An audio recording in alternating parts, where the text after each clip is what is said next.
Merci de choisir Antenne A pour vous informer, mesdames et messieurs. Bonsoir et tout de suite, prenons le sommaire.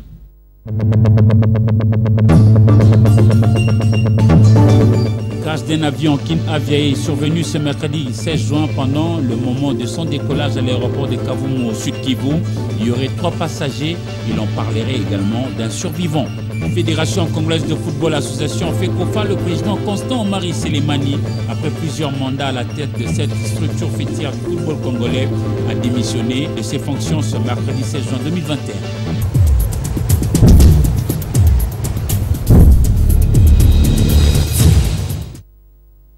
Mesdames et messieurs, bonsoir. On ouvre ce journal par une nouvelle triste. Un avion a été écrasé au sol dans la matinée de ce mercredi 16 juin 2021 à l'aéroport de Kavumu dans les territoires de Kabar, et nous sommes dans la province du Sud Kivu. Il s'agit d'un appareil de la société aérienne Kin Avia. Cet avion avait quitté Kavumu pour se rendre à Shabunda, mais il a raté son décollage. Pour l'instant, il est difficile d'avoir un bilan conclu, mais l'avion avait à son bord un passager et puis un pilote et un copilote. Nos sources sur place annoncent qu'il y aurait un survivant. Le gouvernement provincial du Sud Kivu a promis de communiquer à ces sujets pendant qu'à Kinshasa déjà, le ministre national des Transports et voies des communications et des enclavements, Chéribin Okende, vient d'avoir une réunion d'urgence avec l'administration de transport et surtout la compagnie concernée, c'est-à-dire Kin Avia, pour examiner les causes réelles de cet accident. Les détails, nous aurons à vous le donner au cours de nos prochaines éditions. Initialement prévu pour aujourd'hui, mercredi 16 juin 2021, l'arrivée du chef de l'État congolais Félix-Antoine Tshisekedi Tshilombo à Bunia, chef-lieu de la province de l'Ituri, est reportée pour demain, jeudi 17 juin 2021. L'annonce a été faite par monsieur le maire de la ville de Bunia en sursis, Ferdinand Fimbo. Des précisions dans ces directs réalisés par King Johnson Lusala depuis Bunia. Félix-Antoine Tshisekedi Tshilombo devrait être à Bunia ce mercredi 16 juin 2021, chose qui n'est pas faite pour signifier que le chef de l'État est encore dans la province du Nord Kivu, ce qui a poussé le maire de la ville en sursis, Ferdinand Fimbo Lébilier, d'informer la population iturienne que le chef de l'État sera à Bunia. C'est jeudi 17 juin 2021, sans donner de précisions ou de détails pour les reports de son arrivée à Ituri. On rappelle que le chef de l'État Félix-Antoine Tshisekedi poursuit sa mission d'évaluation d'état des sièges qui est décrétée à Ituri et dans la province du Nord Kivu depuis le 6 mai dernier. Pour maire de la ville, Ferdinand Fimbo Lébilier invite la population de sa juridiction à réserver un accueil chaleureux au chef de l'État Félix-Antoine Tshisekedi Tshilombo. Depuis Bunia, Kings Johnson Lusala pour Antenne A.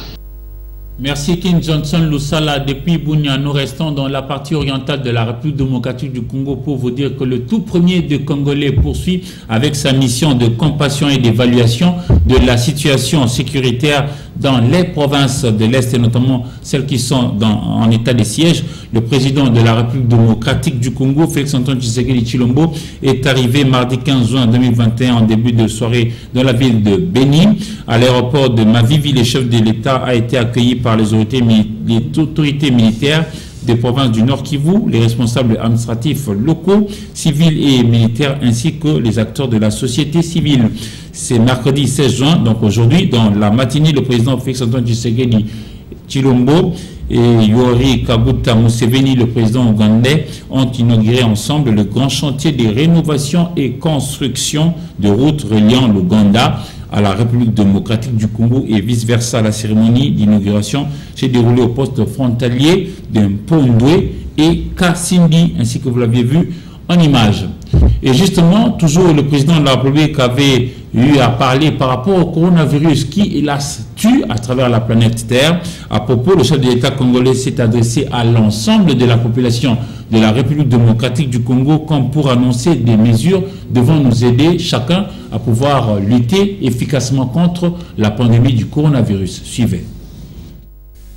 Ainsi, après concertation avec le gouvernement, le secrétariat technique de la riposte et la task force présidentielle de lutte contre la Covid-19 j'ai décidé d'instaurer les mesures suivantes avec effet immédiat à observer à compter de ce jour et ce jusqu'à nouvel ordre. Le maintien et le renforcement du couvre-feu de 22 h à 4 h du matin. À cet égard, outre les points de contrôle actuels, des patrouilles de la police militaire seront instaurées. Tout contrevenant sera sévèrement puni.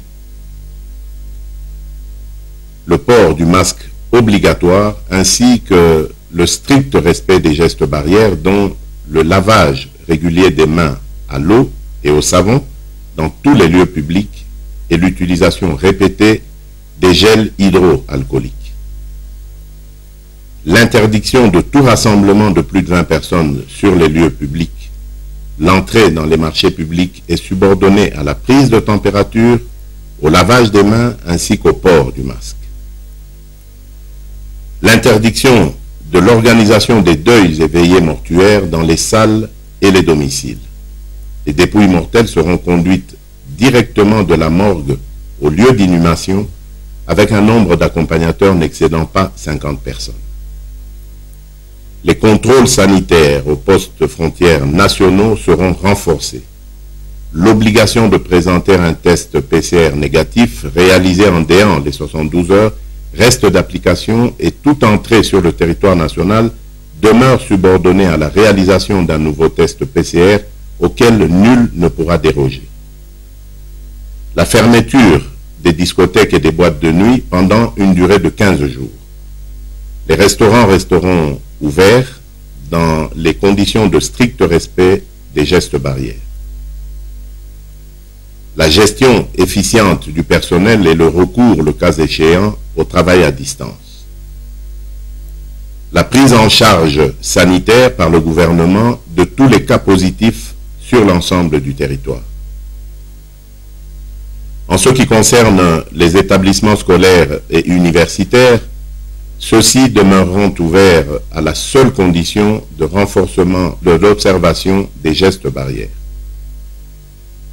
Concernant les églises, celles-ci sont dorénavant astreintes à réduire le nombre de participants aux offices en fonction de la capacité d'accueil des lieux de culte et dans le respect strict des gestes barrières.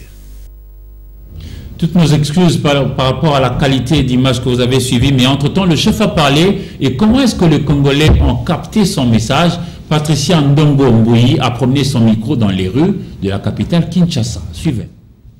Des 11 principales mesures prises par le chef de l'État pour endiguer la troisième vague de la pandémie Covid-19, qui a comme épicentre la ville-province de Kinshasa, une partie de la population estime que le chef de l'État n'a pas tourné les vis. Ces mesures sont plutôt faibles face à la gravité de la pandémie. D'ailleurs, si cela dépendait que de moi, en tout cas, j'aurais voulu que ça soit un confinement total. Vous voyez, parce que moi qui vous parle, j'ai été testé positif et la maladie a été très grave parce que j'avais un problème de souffle, voilà, et la maladie existe. Une autre catégorie de la population pense plutôt que ces mesures sont salvatrices pour sauver les vies humaines en RDC. Je crois que tout le monde doit devoir respecter ces mesures parce que c'est pour le bien-être. C'est le président qui prend cette décision. C'est par rapport à l'évolution, comment la pandémie est en train de se développer. Je crois que moi je conseillerais à tout le monde de pouvoir respecter ces mesures-là parce que c'est pour le bien-être de la population. Le président, c'est comme un papa dans la famille. Lorsqu'il constate qu'il y a un mal qui arrive, il ne peut pas abandonner ou encore laisser ses enfants à la merci de ce mal-là. Raison pour laquelle il a pris cette décision en tant que garant de la nation, en tant que responsable numéro 1 du pays pour le bien-être de sa population. Tout compte fait, face à la troisième vague à coronavirus, la population est appelée à observer les gestes barrières car chaque jour est une vie. Il s'est tenu à Kinshasa, à l'hôtel du gouvernement, une réunion de conjoncture économique présidée par lui-même le chef du gouvernement, Premier ministre Samalukonde Kyenge Jean-Michel. On prend ici les comptes rendus avec le ministre national en charge du plan, Christian Mwendo. Oui, cette réunion du comité de conjoncture autour du Premier ministre a examiné la situation économique de l'ensemble du pays. On constate que globalement, la situation du pays est stable. Le taux de change reste stable à peu près $1 pour 1999 francs congolais à l'official et $1 pour 2022 francs congolais au marché parallèle. Au niveau mondial, on constate que la croissance, il y a un optimisme parce que la croissance est estimée à 5,6%. Et avec cette croissance, nous espérons avoir les retombées au niveau local tirées par l'économie extérieure. Une inquiétude pour laquelle nous voulons appeler aussi à la vigilance, c'est la troisième vague de Covid-19. Il ne faudrait pas que cette vague puisse amener à un reconfinement. Donc le Premier ministre a appelé à la vigilance et au respect des mesures barrières qui ont été édictées par le chef de l'État. Également, nous avons constaté qu'au niveau des exonérations, il y a une baisse du rythme des exonérations, ce qui est une bonne chose. Et le Premier ministre nous a exhorté à rester vigilant quant aux fraudes qu'il y a dans ce secteur. Il a également demandé au ministre des Finances et au ministre du Plan de bien vouloir réexaminer les 35 arrêtés ministériels sur le code des investissements en cours de signature, de manière à ce que cela ne pète pas à des fraudes au niveau des populations. Il a également enfin exhorté le gouverneur de la banque au respect du pacte de stabilité macroéconomique et il a appelé également Madame la ministre de l'Emploi à poursuivre le travail en cours sur l'identification des contrats. Il a exhorté à mettre en place les mesures pour la formalisation de l'emploi et des contrats de travail. Voilà un peu globalement ce qui a été dit au cours de cette réunion. Il y a une stabilité au niveau de la réserve nationale, mais la tendance est toujours à la hausse. Au niveau de la Chambre haute du Parlement national située au Palais du Peuple, au cours de la plénière d'hier mardi, les sénateurs ont voté contre la levée des immunités parlementaires du sénateur Matata Ponyo Mapon Augustin. C'était à l'issue d'un vote organisé mardi 15 juin 2021, tard dans la soirée, justement au Palais du Peuple. Sylvie Fortuné-Moula. Les sénateurs réunis en plénière mardi 15 juin 2021 n'ont pas autorisé à l'issue d'un vote libre, transparent et démocratique la levée des immunités de deux de leurs collègues. Il s'agit de Matata Ponyo Augustin et Kamuji Nassirwa Ida. Ancien Premier ministre de la RDC de 2012 jusqu'en 2016, Matata Ponyo s'en est sorti victorieux à l'issue d'un vote mouvementé où sur 96 votants sénateurs, 46 ont souhaité les livrer au procureur général de la République près la Cour de cassation, pendant que la majorité, c'est-à-dire 49, n'ont pas voulu de cela et un seul bulletin a été déclaré nul. Par conséquent, le Sénat n'a pas autorisé la levée des immunités de Matata Ponyo. Ainsi, l'homme à la cravate rouge qui clame son innocence ne fera donc plus l'objet d'aucune poursuite judiciaire. Matata Ponyo Augustin garde ses immunités parlementaires autant que sa collègue dont on a parlé peu dans l'opinion nationale, la sénatrice Kamuji Nassirwa Ida. Il faut dire que le dossier a concerné le projet du parc agro-industriel de Bukangalonzo dans la province du Kwango. Aussi en amont, Matata Ponyo avait exhorté ses pairs sénateurs de rejeter la demande du procureur général de la République qu'il fait l'objet d'un harcèlement politique. Vital Kamerhe Lwakanigini Kingi a été par contre condamné à nouveau, mais sa peine a été allégée de 20 à 13 ans. C'est la décision de la Cour d'appel de Kinshasa-Gombe rendue hier mardi 15 juin 2021. Au premier degré, Vital Kamerhe avait été reconnu coupable et condamné à 20 ans de travaux forcés en juin 2020. Encore une fois, Sylvie Fortuné-Moula. Vital Kamerhe, Sami Jamal et Janou Mouhima ont été condamnés en appel respectivement à 13 ans, 6 ans et 1 année de travaux forcés. La Cour d'appel de Kinshasa-Gombe s'est prononcée à l'audience de ce mardi 15 juin 2021. Elle a confirmé le jugement rendu au premier degré par les tribunaux de grande instance de Kinshasa-Gombe dans le cadre du dossier de détournement présumé de fonds alloués aux travaux des 100 jours volés maisons préfabriquées. Les procès en appel ouverts depuis juillet 2020 avant de sombrer dans un suspense procédural a pris fin au début du mois avec la fin des plaidoiries en l'absence de Vital Kamerhe et de ses avocats. La Cour venait de rejeter la récusation des juges sollicités par Daniel Changalume, alias Massaro, poursuivi par un autre tribunal, mais dans le cadre de la même affaire. Vital Kamerhe, ancien directeur de cabinet du président de la République, Félix-Antoine Tshisekedi, a vu sa peine réduite de 20 à 13 ans. Ancien président de l'Assemblée nationale, Vital Kamerhe avait été reconnu coupable et condamné à 20 ans de prison de travaux forcés en juin 2020. En souvenir de massacre des enfants des Soweto, nous sommes en Afrique du Sud et c'était un mercredi 16 juin 1976. L'Union africaine a décrété cette date, c'est-à-dire la date d'aujourd'hui, 16 juin, la journée mondiale de l'enfant africain. L'Afrique célèbre cette journée pour commémorer les enfants ainsi que leur action courageuse qui avaient milité pour la défense de leurs droits. Sylvie Fortuné-Mboula pour ses flashbacks nostalgiques. Safa s'appelle Sizo Sinyama Iwa Safa Isizo Saba Yamula Molo Haniko Kalize Wenalewe Molo Safa. Une effervescence juvénile secoue les rues de Soweto, banlieue de Johannesburg en Afrique du Sud, le mercredi 16 juin 1976. Plusieurs milliers d'élèves s'apprêtent à manifester pacifiquement contre l'imposition de la langue afrikaans dans l'enseignement de certaines matières. De la matinée, 15 à 20 000 manifestants sont présents devant l'école Maurice Isaacson. Le cortège est bon enfant. Les écoliers dansent, chantent et brandissent des pancartes en action où il est écrit « Afrikaans pu ». C'est aux abords du stade de l'Orlando que la foule se retrouve face aux policiers et elle refuse de se disperser. La police sud-africaine lance alors des grenades lacrymogènes, lâche ses chiens et finit par tirer à balles réelles dans la foule. Hector Peterson, jeune collégien de 13 ans, est gravement touché et succombera quelques heures plus tard à ses blessures. La photo, le montrant agonisant, porté à bout de bras par un de ses camarades, fera le tour du monde. Les bilans officiels des émeutes sera de 575 morts et de centaines de blessés.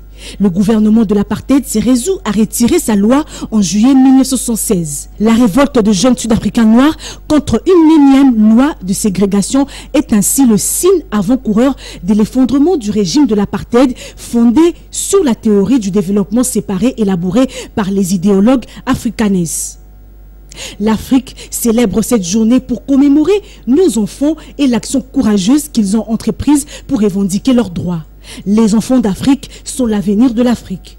À l'occasion de la journée mondiale de l'enfant africain, la Commission de l'Union africaine invite les États membres à redoubler d'efforts et à prendre les mesures nécessaires pour rendre aux enfants africains la justice qu'ils méritent.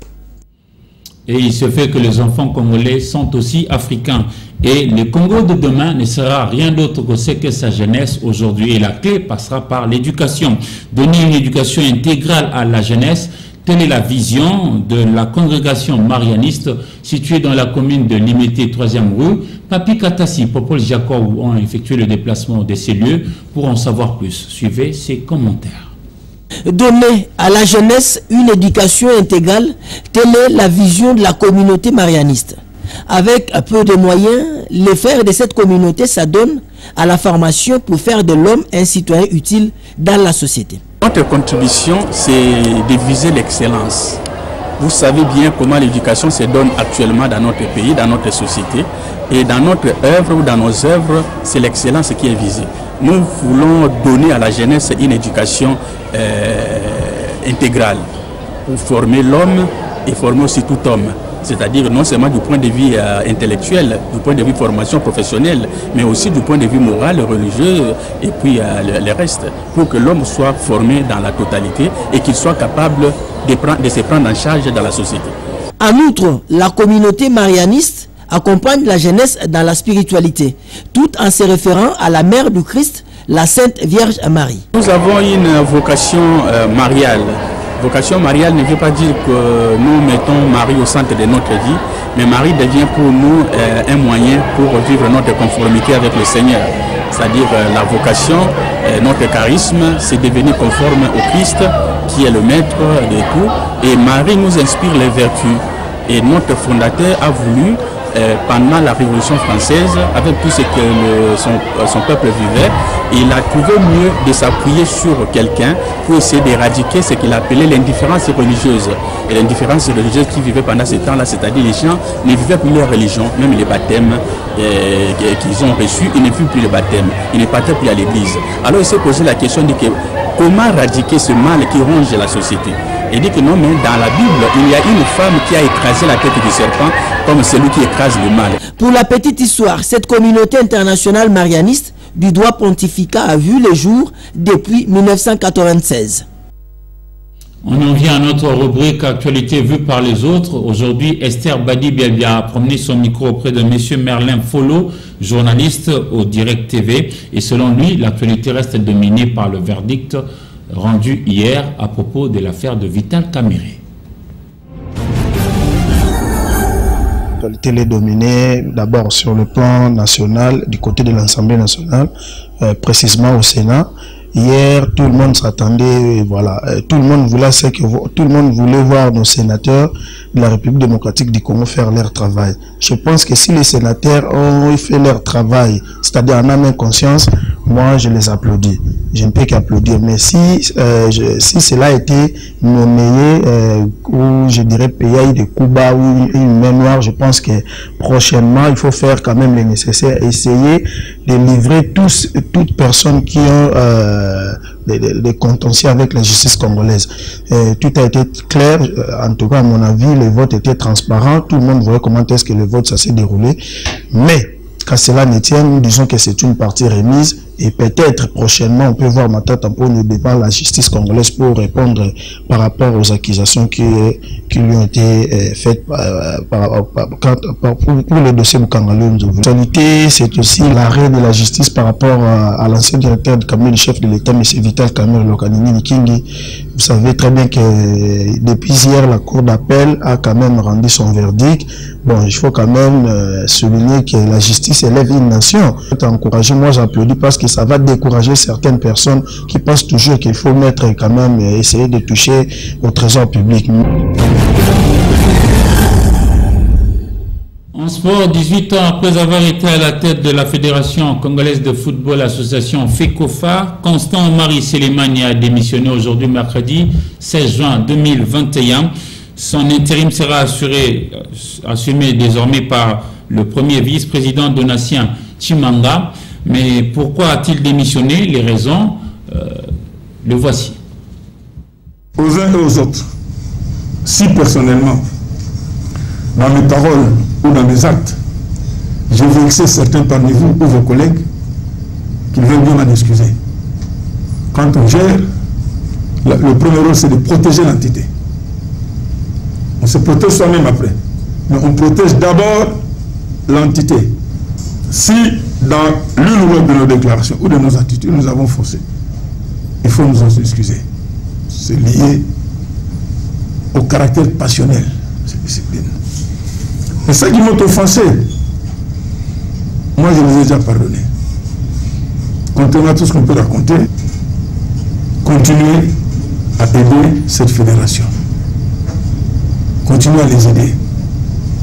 Continuez à vous battre pour que cette fédération se protège contre les ingérences. J'insiste là-dessus.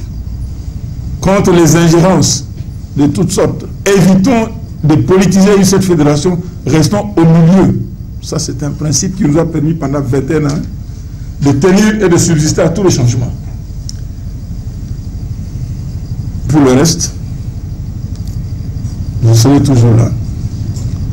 Je quitte la fédération, je deviens un citoyen lambda qui aime le sport de manière générale et le football. J'ai aimé une phrase que je suis lu quelque part. Quelqu'un a dit, entre avoir été et être et avoir été, qu'est-ce qu'on choisit? Moi, j'ai été général, je ne peux plus devenir caporal. C'est un problème d'unité personnelle et de titre personnel. J'étais premier vice-président, président intérimaire de la CAF, vice-président AI au sein de la FIFA. Je ne peux plus rester président de fédération. sur le plan de la morale de gestion. Psychologiquement, ce n'est pas ça. Donc je confirme au jour d'aujourd'hui ma démission au sein de la FECOFA. Et j'assure, comme je l'ai dit à tous mes collègues, plein succès. Et si, de là où je me trouverai, ils pensent que je peux faire quelque chose pour faire évoluer notre maison, comme je vous ai dit, j'ai une passion pour notre centre technique, je serai toujours disponible. Monsieur le vice-président, dans quelques heures, président intérimaire, vous remerciez pour tout le soutien. Vous avez toujours été avec moi. Quelles que soient les choses, tout ce que les gens pouvaient dire. Et à travers vous, ceux qui ne sont pas aujourd'hui dans la salle, le remercier cette jeune génération. Lisons à présent le presse paru sur Kinshasa aujourd'hui dans une sélection et commentaire signé pour vous par Polydor Patrick Gazemi. Revue de presse.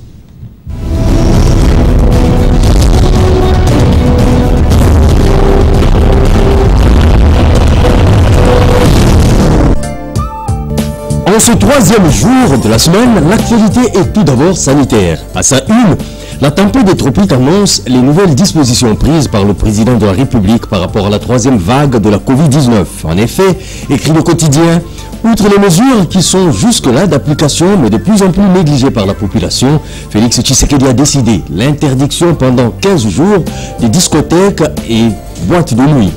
Les restaurants continuent de fonctionner mais dans le strict respect des mesures de prévention. Il en est de même pour les écoles.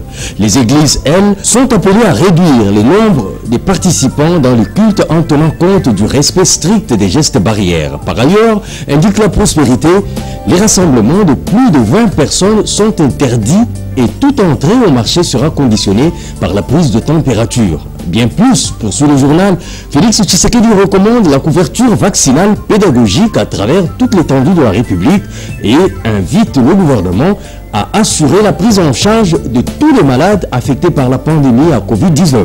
Dans ce contexte, a-t-il annoncé, toutes les manifestations prévues dans le cadre des festivités du 30 juin sont annulées. Comme on peut le constater avec l'avenir, Tshisekedi resserre la vis. Pour Forum des As, au regard de la réalité sur les terrains, le plus important pour le gouvernement consiste à amener les Congolais à se conformer aux directives des autorités sanitaires. Aussi, indique le quotidien, au-delà de l'adresse présidentielle d'hier, l'observance des mesures barrières est vivement recommandée pour réussir à faire face à la Covid-19. À l'Assemblée nationale, les députés ont examiné hier 15 juin le projet de loi d'habilitation du gouvernement à statuer par ordonnance loi pendant l'état de siège. Ils l'ont rejeté et veulent voir clair à propos. Il s'agit d'un projet de loi qui devrait conférer le pouvoir au gouvernement pour proroger l'état de siège. À en croire les élus nationaux, écrit la référence plus, cette disposition violerait l'article 144, alinéa 3 de la Constitution. Et pour en tout cas, jusqu'à preuve du contraire. Cependant, pour Vital Kamerhe, la prison est maintenue concernant l'affaire programme des 100 jours du président de la République. Mais sa peine est réduite à 13 ans des travaux forcés par la Cour d'appel de Kinshasa, Gombe, siégeant au second degré, lit-on dans les colonnes de Forum des As. Cette cour a rendu son arrêt hier 15 mars. 13 ans pour Kamerhe et 6 ans pour Jamal, précise à travers son titre Africa News, mais l'UNC proteste, indique la prospérité. L'UNC, dont les partisans n'attendaient pas autre chose que l'acquittement pur et simple de leur leader. La position du parti face à cette décision qu'il juge déjà inique sera annoncée aujourd'hui, fait savoir la prospérité. Bonsoir.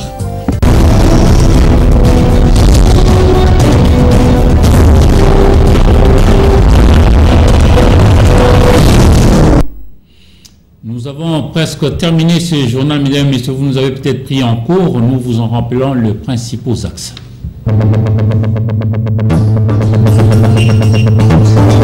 Crash d'un avion Kin Aviaï survenu ce mercredi 16 juin pendant le moment de son décollage à l'aéroport de Kavumu au sud Kivu. Il y aurait 3 passagers. Il en parlerait également d'un survivant. Fédération congolaise de football association FECOFA, le président Constant Marie Selemani, après plusieurs mandats à la tête de cette structure fêtière du football congolais, a démissionné de ses fonctions ce mercredi 16 juin 2021.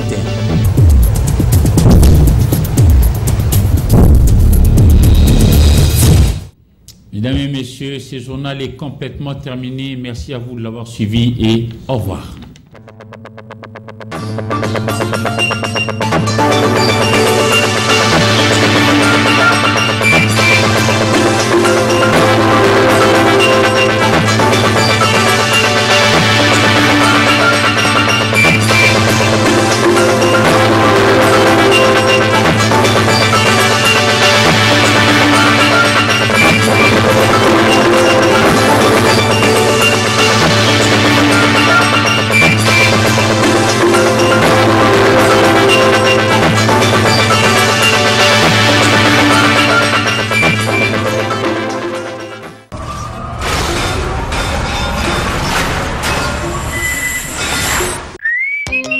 La seule condition de participer à ce spécial tombola, c'est d'avoir fait un dépôt de au moins 5 000 francs. Lorsque tu effectues un dépôt déjà de 5 000 francs au-delà, automatiquement tu es éligible pour cette tombola. Donc, tu peux faire un dépôt comme tu veux, partout où tu voudras. Parce que partout au Congo, nous avons des sites. Lorsque je parle des sites, nous avons des agences dans presque toute la République. Nous avons aussi des points de vente dans presque tous les points de vente de la République. Au-delà de ça, si tu estimes que tu as un Orange Money, à partir de ton numéro Orange Money, tu peux faire un dépôt. Matono mingi na baye bakurai ko s'inscrire na www.ngenge.cd. Mokolo lelo tozali na 5e tirage oyo ko leka na minute oyo poto yeba nani a gagné moto ya lelo. Alors, Nazanga Moté comme d'habitude, Madame Carla Rosa la greffière. Alors, sans plus tarder, Bissona Bino, Tokene Mbala Moko na écran, Poto Landa Elongo, Nani a gagné moto lelo Nangenge Sport. Voilà, Nabissona Bino Tomoni, Moto a gagné comme on a M. Charles.